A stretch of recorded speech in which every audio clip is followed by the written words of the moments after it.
And we want to go straight to Senator Menendez, the chairman of the Senate Foreign Relations Committee, who is joining me now from Capitol Hill. Senator, thank you for being here. Good to be with you. Let me ask you, sir, what you think is going to happen right now. We have just heard news from the United States officials in Geneva that they say sanctions relief is on the table for Iran, reversible, if Iran takes certain measures. Are you on board with that now? Well, Christiane, it depends what is Iran doing. I think Iran can avoid any future additional sanctions if, in fact, it follows an immediate suspension, which freezes its program in place subject to negotiations. But I have a problem if Iran is going to continue to allow to be able to pursue uranium enrichment, continue to spin its centrifuges, to continue to perfect it while we are negotiating without any suspension, that the United States would suspend its actions moving forward. But, Senator, you know, I don't have to tell you because you've had visits from many members of the Obama administration, your own party, who are asking you now to give talks a chance and to give this diplomacy a chance. They seem to say that Iran is moving much quicker than it did before and is engaged seriously. So the question is, do you feel that calling, and I hear you clearly, you still are calling for ratcheted up sanctions, could that torpedo this frail and fragile diplomatic chance right now? First of all, Christiane, number one is I haven't heard anything substantive on the table. All I've heard is that the tone and tenor and the directness has been different. But I haven't heard anything substantive.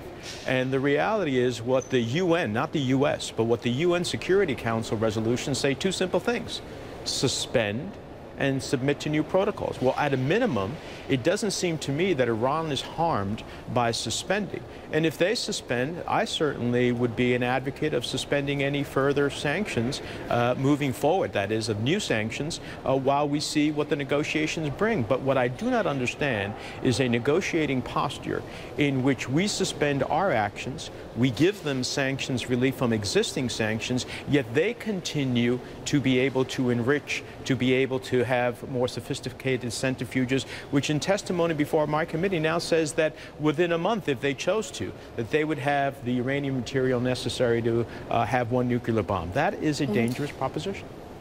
Yeah, let me go straight to this other issue, though. You have said, and I believe you said to a speech here in New York this week of AIPAC leaders, that now is not the time to loosen sanctions. But, as you know, and it's been heavily reported, AIPAC, other Jewish groups have acceded to the Obama administration's request not to lobby for new sanctions for now. So they seem to be on board. In Iran, I know this is not your problem, but in Iran, the supreme leader is urging his hardliners to keep quiet and allow negotiations a chance. So do you want to be in a position of potentially wrecking the chance of a diplomatic solution?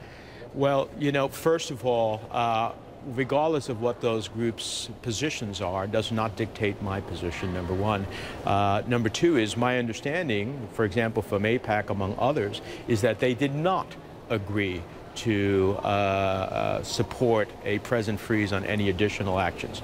Number three is the only reason we're in these negotiations is because of the sanctions that I and others have offered that passed unanimously in the United States Senate. We wouldn't even be in a discussion of a track of negotiation, yet we were told at that time that sanctions was the wrong policy to pursue as well. So I'm not seeking just to pursue sanctions for sanctions' sake. I am seeking for Iran to ultimately suspend so that a negotiation can take place. Now, President Rouhani, when he was Iran's nuclear negotiator years ago, boasted, as well as in his book, that in fact he was able to convince the West not to have any sanctions while in fact Iran continued its nuclear program, which is now far advanced. And so you don't create a uranium enrichment facility underground if your motives are civilian, peaceful processes. You don't hide in Parchin in the military facility unless you're trying to weaponize your nuclear capability. A country that has huge oil reserves doesn't need nuclear power for domestic use. And so Senator, there is a way to have a peaceful nuclear program that doesn't also include enrichment at the end of the day. Senator, clearly everybody agrees that sanctions has had the effect of bringing all sides to the table right now. But I guess the question is, do you continue with those punitive measures at a time when negotiations are carrying on? And to that end, let me ask you this. A former administration official in the administration of President George W. Bush has said, and I quote, the only thing stronger than love of Israel in the Congress is aversion to another military conflict. And there is worry in Congress that taking an extra hard stance might actually not just torpedo diplomacy and any small chance there might be of that, but actually lead to military conflict. Does that not worry you?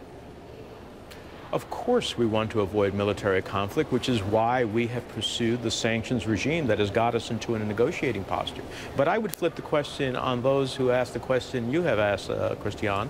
Why is it impossible to simply accept, get Iran to accept that it's suspend? It's not rolling back its 20% or 3.5% enrichment. It's not reducing its centrifuges. Why can you not simply suspend in order to have the negotiation that you want? That would be a good faith effort. And in return, I and others would say what the House of Representatives passed 400 to 20, which is a new round of sanctions, we should wait. But at least Iran should suspend. Otherwise, what we have seen is that past is prologue. We have been down a road before. Rouhani said he was able to convince the West not to add sanctions, and they have dramatically expanded their nuclear program. So a good faith effort by Iran would be suspend, and we will suspend. And finally, obviously the president, it seems, does have the ability constitutionally to actually go over the head of Congress and waive. Does he not have a national security waiver if he chooses to enact that? There are provisions in the laws that we already pass on sanctions to have waivers that the president can certify to Congress. And I would be willing to say that if we can't get Iran to suspend its present activities as we move forward what I hope would be fruitful negotiations, that any new round of sanctions would say that they could be ceased immediately upon Iran meeting its verifiable actions under the Security Council resolutions. These are not U.S. positions. These are global positions under the United Nations. Senator Robert Menendez, thank you very much for joining me from Capitol Hill today.